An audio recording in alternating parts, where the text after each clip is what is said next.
Oke. Oke. Ini mah. Mana liputan kalau kita. Oh ya. Mending kamu didatengin Aceh sama presiden 3 kali. Kau bahas-bahas masalah Aceh. Kau itu tidak ngerti masalah Aceh. Kau yang ngerti goyang-goyang kau. Orang Jawa itu ternyata negara miskin. Mereka nggak sanggup membayar ganti rugi korban banjir. Waspada, lebih awasi. Kita tidak boleh tebang pohon sembarangan ya untuk pemerintah daerah. 80 tahun rakyat Aceh bergabung dengan negara pura-pura Indonesia Jawa. Obat-obatan yang datang dari Malaysia tapi ditolak oleh Indonesia karena nggak seberapa. Guys, sudah sering kali negara sebelah itu bantu sedikit menghina Indonesia berkali-kali. Mengatakan Indonesia miskin, Indonesia negara Ada seorang gelandangan politik yang tiba-tiba ikut nimbrung dan mempeributkan masalah status bencana nasional. Nih, Sulit untuk menyebut ini sebagai bencana biasa yang bisa ditangani sendiri oleh daerah. Ini banjir sini ya? Banjir di mana aja? Di Tamiang. Kenapa banjir? Karena dipotong kayunya. Sama siapa dipotong kayunya? Pemerintah. Pemerintah. Ini apa? Akhirnya bantuan 30 ton dikembalikan. Ini apa, saudara?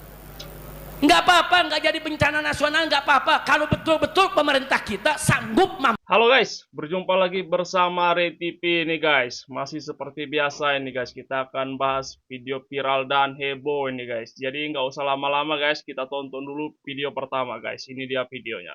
Banjir sini ya? Banjir di mana aja?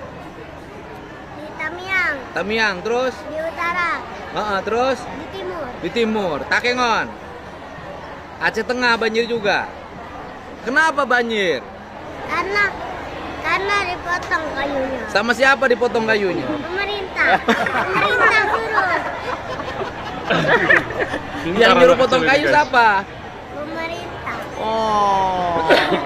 Yang potong kayu itu adalah pengusaha yang legal dan pengusaha yang ilegal. Ya. Salahnya adalah tidak dilakukan tindakan pencegahan. Yang legal terlalu banyak dikasih izinnya, yang ilegalnya juga dibiarkan. Itu salahnya. Itu salahnya. Ya. Kamu nanti kalau jadi pejabat jangan membiarkan kesalahan. Kasih tindakan biar rakyat terselamatkan. Ya. Oh. Kecil-kecil ngerti. Pemerintah nggak pernah motong kayu, nggak pernah. Disuruh. Oh, disuruh siapa? Pemerintah. Oh, enggak. Pemerintah nggak pernah motong kayu.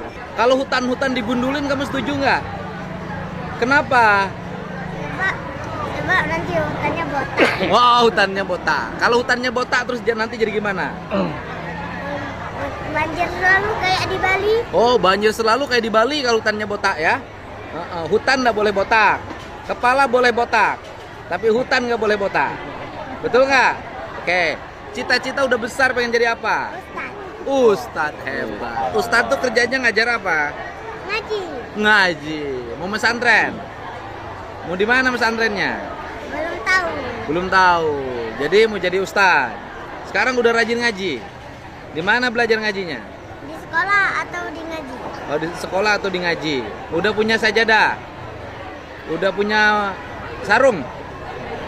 Baju untuk sholat ada. Baju untuk sholat ada. Ada. Qurannya udah punya. Belum, masih ikra. Masih ikro. Nah, nanti beli Qurannya. Gak usah. Ambil. Beli Quran. Ambil. Kasih ya. Iya. Salim dulu. Ini pemerintah lagi. Betul. Hebat. Kamu pinter. Ini mamanya. Anaknya pinter. Tadi udah pada juga. Di depan sini, Bu. Nah, ibunya sini. Pinter. 1, 2. Jadi kita lanjut video selanjutnya guys. Dewi Persik bikin emosi orang Aceh guys. Gara-gara Dewi Persik nih komentarin tentang Aceh guys. Padahal dia nggak ngerti apa-apa gitu. Jadi kita tonton aja dulu videonya guys. Ini dia videonya. Mending kamu didatengin Aceh sama presiden 3 kali. Kita Lumajang, Jember belum didatengin, Mas. Bu Dewi, ngapain kau bahas-bahas masalah Aceh? Kau itu tidak ngerti masalah Aceh. Kau yang ngerti goyang-goyang kau.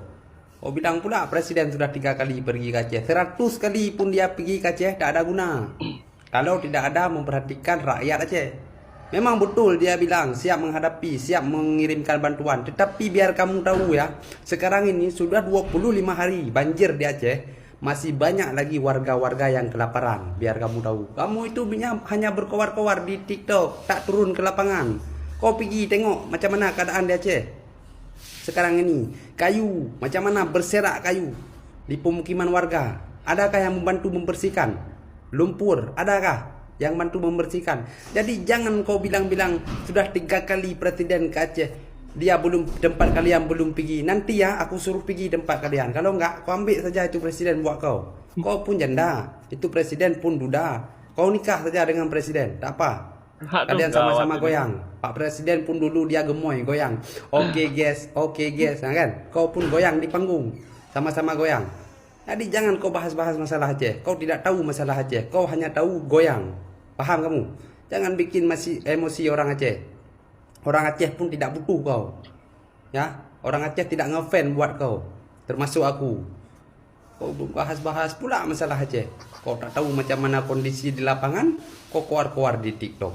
Kalau ngomong semua bisa. Beo pun bisa ngomong. Burung pun bisa ngomong. Bukti ya dah. Walaupun presiden bilang kami siap mengatasi, tidak perlu bantuan internasional. Tapi biar kamu tahu sampai detik ini orang Aceh masih kelaparan.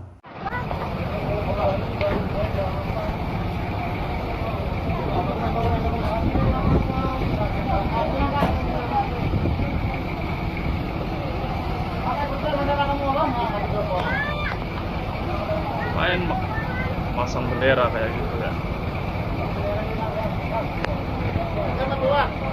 Ada bantuan, Bang. Nah, ada bantuan, Bang. Oke, ada bantuan, Bang. Jangan salam di atas pagi. Kita laut. Kalian mau bantuan aja. Bendera. Mana lagi bukan kalau kita. Hai.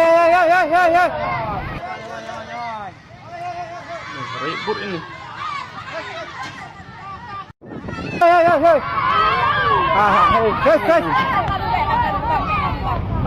Udah, Pak.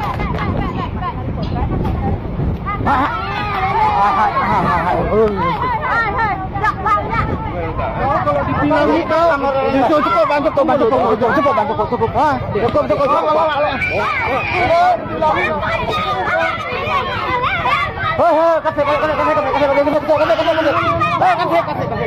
Negara orang Jawa itu ternyata negara miskin. Mereka nggak sanggup membayar ganti rugi korban banjir. Yang jago pemerintah mereka bikin acting. Maklumlah menteri-menteri mereka bintang film. Hah? Kau dengar ya orang Jawa semua? Orang Aceh nggak perlu bantuan kau. Orang Aceh minta ganti rugi terhadap korban banjir. Karena banjir terjadi atas penebangan pohon sembarangan. Paham? Negara harus bertanggung jawab, pemerintah bayar. Pemerintah daerah semua lebih waspada, lebih awasi. Kita tidak boleh tebang pohon sembarangan. Dia lagi Ya, aja untuk nih. pemerintah daerah ya lebih awasi. Awasi ya pemerintah daerah supaya aman kayu-kayu saya yang di sana. Terus kayu-kayu perusahaan mantan istri saya di sana ya, pemerintah daerah ya. Jangan lupa ya, ditertibkan ya. Terus perlu awasi, dijaga ya, jaga-jaga. Takut ada pemeriksaan. Takut ada yang lain memeriksa, jaga-jaga ya pemerintah daerah ya. Ya takut ada influencer menyorot itu punya PT siapa, ya. Awasi ya Pak pemimpin daerah ya supaya saya aman ya. Saya juga datang ke sini ya. Datang langsung ke sini bukan untuk nengokin korban-korban bencana ya. Bawa helikopter 4 itu untuk isi-isi menteri saya biar ngeprank masyarakat sana, ya kan? Terus bilang lagi begini, ya saya sengaja datang untuk menemuin beliau. Untuk menemuin beliau siapa ini saya tanyain. Beliau siapa ya yang harus ditemuin di Aceh, ya? Sampai gubernurnya sampai nunduk sedih. Ya bisa-bisanya ya pemimpin ngeprank ya bersandiwara depan kamera. Iya ta. Nah kemudian bilang jangan lupa ya diawasi ya pemerintah daerah Aceh dan sekitarnya, awasi Awas jangan sampai ketahuan deh usaha milik gue. Ya kalau dulu 20 tahun madet, ya sekarang udah lancar guys. Setelah 80 tahun, rakyat Aceh bergabung dengan negara pura-pura Indonesia Jawa. Hari ini kita bisa melihat sendiri bagaimana kondisi rakyat Aceh. Sekarang cuma 2 pilihan untuk rakyat Aceh. Apa itu? Mau hidup hina atau mati terhormat. Wih, Kalau mau ngeri hidup kali. hina, teruslah bersama negara pura-pura Indonesia Jawa. Tapi kalau mau mati terhormat, rakyat Aceh harus berjuang untuk melawan negara pura-pura Indonesia Jawa. Guys, kalian tahu nggak statement dari Pak Tito Karnavian soal bantuan obat-obatan yang datang dari Malaysia tapi ditolak oleh Indonesia karena nggak seberapa? Banyak yang nggak setuju soal statement Pak Tito, tapi gue berbeda. Gue setuju dengan statement Pak Tito. Mungkin kalau bantuan itu datangnya dari Thailand, Myanmar, atau yang lain, mungkin bisa dipertimbangkan. Tapi kalau dari negara sebelah, lebih baik nggak usah. Kau tahu kenapa? Guys, sudah sering kali negara sebelah itu bantu sedikit menghina Indonesia berkali-kali. Mengatakan Indonesia miskin, Indonesia negara babu, dan lain-lain. Contohnya kemarin ada ngasih sumbangan makan saja. Kalian lihat orang-orang dia bikin status apa kayak gini. Tuh. Kalian lihat kan tulisan kecil di bawah itu dia bilang monyet warga Indon Soekarno Kebuluran. Kebuluran artinya kelaparan. Dan dia suka memanggil kita itu Indon. Dia suka banget menghina negara kita, anjir. Kata Indonesia miskin, Indonesia low attitude, Indonesia banyak. Kalau kalian cari gimana cara mereka menghina Indonesia, itu banyak sekali guys. Bahkan di saat mereka disanksi oleh FIFA, mereka mencari-cari kesalahan Indonesia padahal Indonesia nggak tahu apa-apa. Jadi mungkin pemerintahan kita termasuk Pak Tito Karnavian mempertimbangkan itu juga. Daripada kalian makan sedikit terus nanti kalian dihina-hina, nggak berkah, nggak barokah jadinya. Lebih baik ditolak sekalian. Karena sombong atau apa? Mungkin bisa jadi beliau mempertimbangkan sesuatu di belakang nanti. Nggak mau rakyat Indonesia, bangsa Indonesia jadi bahan hinaan. Kalian tahu, karena khusus negara satu itu guys, dia menyumbang sedikit, dia selalu menghina Indonesia habis-habisan. Kalau kalian punya jiwa nasionalis, kalian akan ngerti ini. Tapi kalau kalian nggak punya jiwa nasionalis, gue nggak ngerti lagi. Info nih untuk warga Aceh, kan jembatan kalian sekarang kan sudah jadi. Kemungkinan besar akan banyak berdatangan bantuan dari pemerintah yang akan disalurkan ke desa-desa kalian yang belum terjamah bantuan. Kalian tunggu, kalian saksikan, dan kalian jangan lupa pertanyakan. Oh ya, hari Minggu katanya Pak Prabowo akan membuat 2.000 rumah. Kalian minggu depan 2.000 rumah, kalian tuh harus kawal. Kalian harus kawal bagaimana perkembangannya, progresnya seperti apa. Harus sering-sering di-up di sosial media biar kita semua bantu. Kita bantu kalau seandainya ada yang kurang-kurang, kita akan bantu speak up. Kalian tag aja ke gua akan bantu speak up kalau seandainya di Aceh ada yang kurang-kurang. Entah rumah kalian pintunya nggak ada, klosetnya nggak ada, bilang aja. Jangan diem-diem aja. Kalau seandainya nanti rumahnya tuh yang dibikin tuh nggak sesuai, dindingnya harusnya dari batu, ternyata dindingnya dari apalah. Pokoknya kalau nggak sesuai, apa aja di sosial media, pasti kita akan bantu. Sampai kalian dapat rumah selayak mungkin. Oke? Terekspos ada, ya saya langsung mendengar dari teman-teman di Aceh, dari Malaysia misalnya, ada ingin membantu, pengusaha yang ingin membantu obat-obatan. Setelah dilihat, dikaji, berapa banyak obat-obatan yang dikirim, itu nilainya nggak sampai 1 miliar, lebih kurang 1 miliar. Ya kita kan negara kalau untuk 1 miliar, kita cukup, kita punya anggaran yang jauh lebih besar daripada itu. Yang kita deploy juga jauh lebih besar daripada itu. Jadi jangan sampai nanti image-nya seolah mendapat bantuan dari negara lain, padahal sebenarnya nggak seberapa dibanding dengan kemampuan kita lebih dari itu. Kira-kira seperti itu. Ada lagi menteri pakai ngeremehin. Bantuan Malaysia nggak seberapa. Kecil. Sombongnya saudara. Malaysia tetangga kita, saudara, beretikat baik, kirim bantuan sekecil apapun, terima kasih. Betul, nggak ada terima kasihnya, pakai nyepelin, nggak seberapa. Itu aku pengen kepret aja loh. Rizik. Jamaah ini nanti ini bantu untuk Aceh 1.000 perak, 2.000 perak, bagus tidak? Wajib gak disyukuri? Jangan sampai ini menteri denger. Lu nyumbang 1.000, nih menteri jangan denger.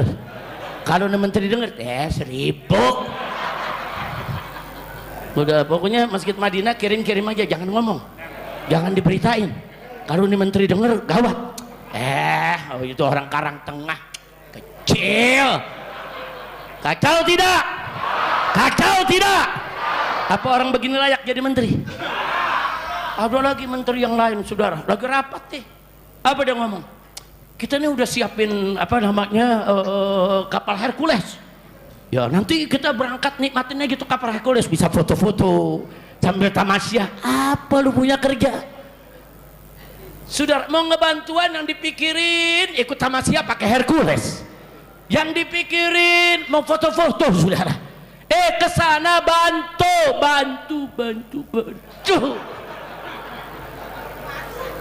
Jelas tidak? Jelas tidak? Jadi ini para menteri ngomongnya udah seenak-enaknya, saudara. Ada lagi kejadian, saudara. Kejadian presiden mau datang.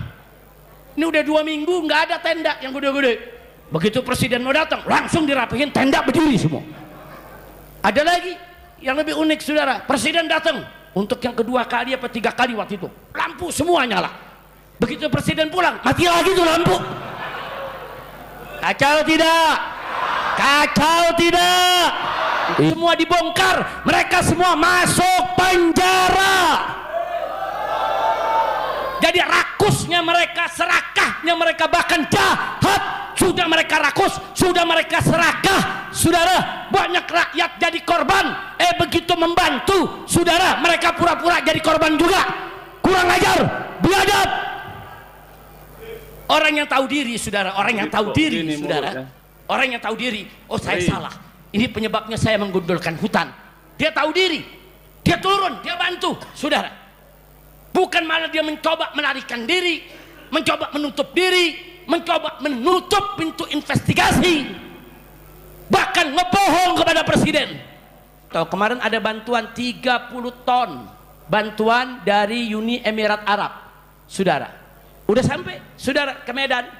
Wali kota udah siap terima, tapi pusat larang karena bukan bencana nasional. Kalau bukan bencana nasional harus izin menteri, izin presiden, saudara. Akhirnya apa? Akhirnya bantuan 30 ton dikembalikan. Ini apa, saudara?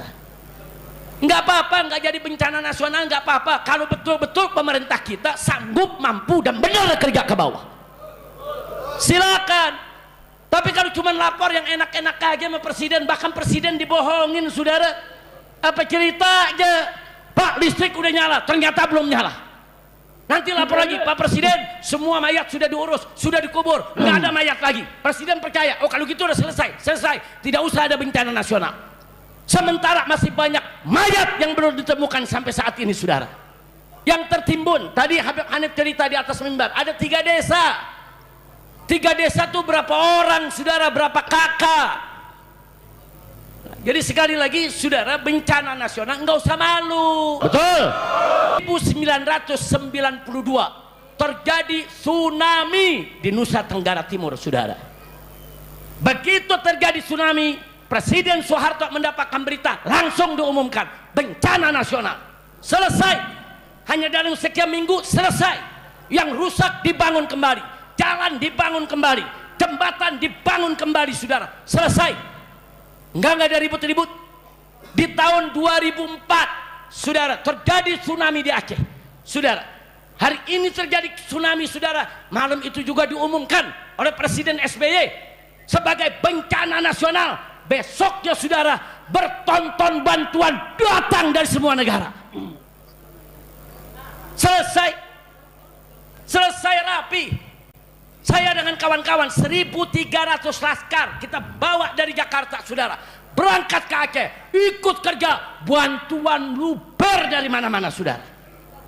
Beberapa hari yang lalu, ada seorang gelandangan politik yang tiba-tiba ikut nimbrung dan memperebutkan masalah status bencana nasional. Nih, sulit untuk menyebut ini sebagai bencana biasa yang bisa ditangani sendiri oleh daerah. Menurut saya kita sudah waktunya mengaku ini sebagai bencana nasional. Biasa banget ya mereka ini. Namun setelah sekian lama Pak Presiden nggak komentar tentang kenapa Indonesia nggak dijadikan status bencana nasional dengan adanya bencana Sumatera, akhirnya kemarin hal itu dibahas oleh Pak Presiden di dalam rapat kabinet. Nih, lihatin. Ada yang teriak-teriak ingin ini dinyatakan bencana nasional. Kita sudah kerahkan, ini 3 provinsi dari 38 provinsi. Jadi situasi terkendali, saya monitor terus. Masih belum paham? Ini gue buat lebih simpelnya penjelasannya. Indonesia itu nggak cuma tentang 3 provinsi yang terdampak bencana, melainkan 38 provinsi di seluruh Indonesia. Sehingga ketika seorang presiden akan mengambil sebuah kebijakan publik yang akan berdampak bagi seluruh masyarakat Indonesia, maka dia harus menimbang tentang kepentingan daripada seluruh masyarakat Indonesia, bukan hanya pada masyarakat yang terdampak bencana. Nah, dalam masalah kasus penetapan status bencana nasional, presiden juga akan menimbang positif dan negatifnya.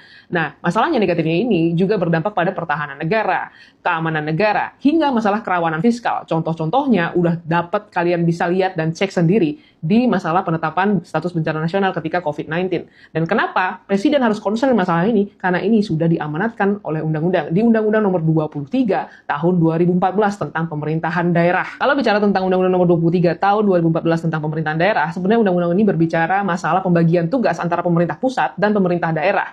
Nah, ingatin satu lagi, kalau baca undang-undang jangan cuma baca satu pasal. Kita baca tentang ketentuan umumnya lah ya. Di pasal 1 ayat 6 sampai ayat 8 itu menjelaskan tentang otonomi daerah dan desentralisasi pemerintahan. Simpelnya tuh, pemerintah daerah tuh punya kewenangan untuk ngatur wilayahnya sendiri selama itu masih ada di sistem Negara Kesatuan Republik Indonesia. Dan juga adanya penyerahan urusan pemerintahan dari pusat ke daerah menurut asas otonomi. Di pasal 4 ayat 1 itu menjelaskan bahwa provinsi merupakan wilayah administratif gubernur yang mana merupakan perpanjangan tangan dari pusat. Dan di pasal 4 ayat 2 itu menjelaskan bahwa kabupaten kota merupakan wilayah administratif daripada bupati atau wali kota. Kalau tadi baca pasal yang menjelaskan umum tentang otonomi daerah dan desentralisasi pemerintahan, sekarang baca nih pasal yang mengatur tentang urusan pemerintahan atau kewenangan pemerintah dari pemerintah pusat sampai pemerintah daerah. Di mana di pasal 9 menjelaskan pembagian urusan pemerintahan absolut yang menjadi kewenangan pemerintah pusat dan urusan pemerintahan konkuren yang dibagi antara pemerintah pusat dan daerah. Dan urusan pemerintahan konkuren diserahkan ke daerah berdasarkan otonomi daerah. Di pasal 10 ayat 1 itu menjelaskan tentang pasal 9 ayat 2 di mana kewenangan absolut itu milik pemerintah pusat dari politik luar negeri, pertahanan, keamanan, justisi, moneter fiskal nasional, dan agama. Dan di ayat 2 diamanatkan bahwa wewenang pemerintah pusat bisa dilimpahkan kepada instansi vertikal di daerah. Contohnya ya gubernur sebagai perpanjangan tangan daripada pemerintah pusat berdasarkan asas dekonsentrasi. Di pasal 12 itu menjelaskan bahwa pemerintah daerah punya kewenangan dan kewajiban, salah satunya masalah ketentraman, ketertiban umum, perlindungan masyarakat, dan sosial, tertuang jelas pada pasal 12 ayat 1 huruf E sampai huruf F. Ini yang berhubungan dengan masalah kebencanaan ya. Masih belum ngerti juga? Scroll lagi lanjut ke pasal 16, di mana pasal 16 ayat 1 huruf A dengan tegas menjelaskan bahwa pemerintah pusat dalam menjalankan pemerintahan konkuren sebagaimana dimaksud di pasal 9 ayat 3 itu adalah sebagai pembuat norma, standar, prosedur, dan kriteria dalam rangka penyelenggaraan urusan pemerintahan. Lanjut lagi ke pasal 16 ayat 1 huruf B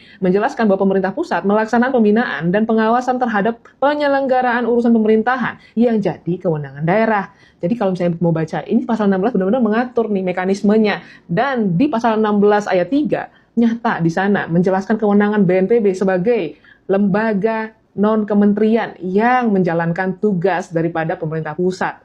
Ini ya, lek kau mau bahas gelem eker-ekeran dan eyel-eyelan masalah status bencana nasional, maka baca dulu Undang-Undang Nomor 23 Tahun 2014 sampai pasal 19 dulu aja deh ya. Di mana di pasal 19 itu sudah jelas nyata mengamanatkan bahwa gubernur merupakan perpanjangan tangan daripada pemerintah pusat. Artinya, kalau gubernur hadir, pemerintah pusat pun hadir. Apa yang dilakukan gubernur ini atas semua perintah pemerintah pusat ya. Jelas itu kan sudah jelas di dalam Undang-Undang 23 Tahun 2014 ini diatur tanpa mengurangi rasa empati sedikit pun pada para korban ya. Semua yang dilakukan sudah sesuai dengan kewenangan dan aturan yang berlaku.